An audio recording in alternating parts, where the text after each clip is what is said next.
And I was scared. And when I found out that it was a mental illness, I was even more scared for a while until I realized that there's something you can do about this. Well, it started as a bolt from the blue, as it usually does, but in my case, I was older than it usually happens. I was age 45.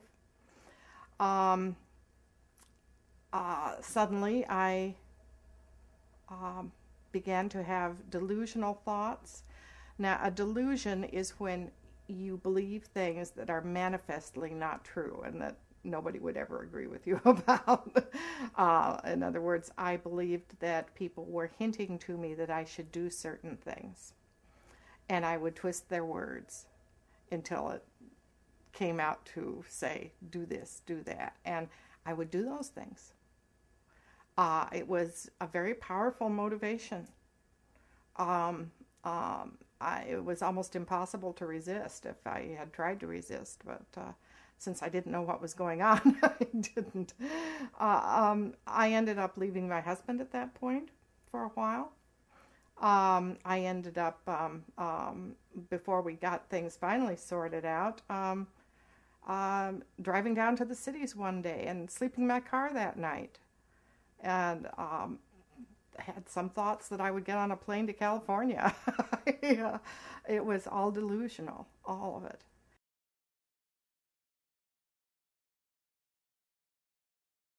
When something like this happens to, when I landed in the hospital, people explained to me, no, you were sick. And I got on medication. It was not the best medication for me, but it was what they had at that time. This was in 1988. It half worked for me. I could keep my delusional thoughts at a low enough level that I did not act on them. I sat here on this couch with a newspaper in front of me, and the wheels were just spinning as I was thinking, what happened to me? How did this happen? And tried to look for someone to blame. And it was not until a number of years later when I had to go off lithium because it was causing terrible side effects. And they put me on a different drug, which is the one I take now. And 2 months later, suddenly I said to myself, I'm not having those thoughts anymore. I am not obsessing about who is to blame.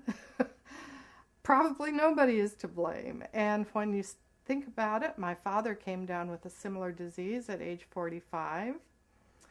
I must have inherited this. And I started getting active again and volunteering in the mental health world, and came to terms with my illness.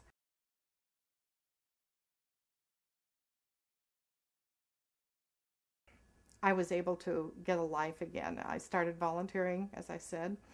Um, I got involved in several mental health organizations. Eventually, that has led me to a small part-time job running a social gathering place. We call it the drop-in center for anybody in town who has a mental illness.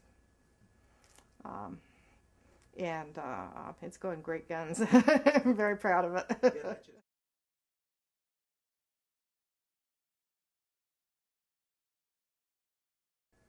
I think I have. I have facilitated a support group for a long time. Certainly, people who have come to that group have told me that it was a very helpful experience for them. And others have come once and it's not for them.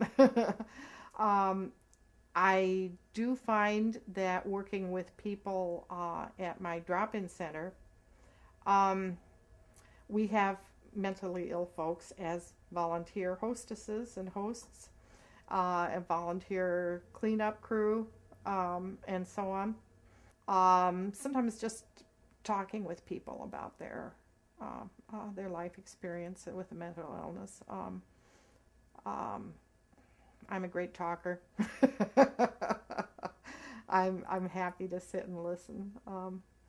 I think I'd make a terrible therapist because I'm opinionated, but I think all of this and just having the drop-in center and having the social activities group that I was instrumental in getting going, although I don't run it,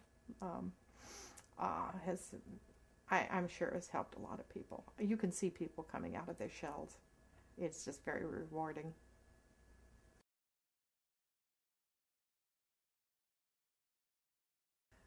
It just hurt not to be able to.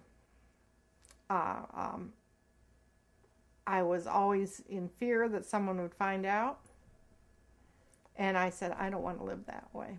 So the minute I got a chance, I found a way to, well, I started telling everybody first that I knew, and I had found a way to put myself in front of the public so that everybody understood maybe why I had to retire from the law, um, that it wasn't a matter of competence or a matter of um, character or anything like that, that I had gotten sick, just as if it were cancer and I'd had to retire.